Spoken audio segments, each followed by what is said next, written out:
படிச்சதால் மாறமாட்டோம் வெளிச்சம் கிடைச்சதா எங்க கதை அகர முதல தொட்டு அறிஞர் அண்ணா பிளட்டு அகர முதல தொட்டு தலைவர் கலைஞர் பிளட்டு அகர முதல தொட்டு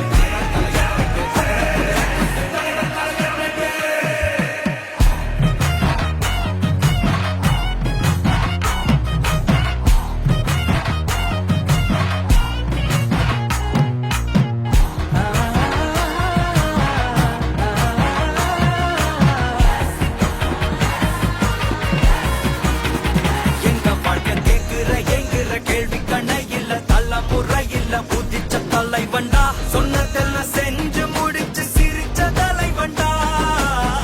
மக்களெல்லாம் பிரிக்க நினைக்கும் சாதி மதத்தையும் சக்கட புத்தியும் எதிர்த்த கொண்டா ஊருக்குள்ள நீதிய தன்னை விதைச்சை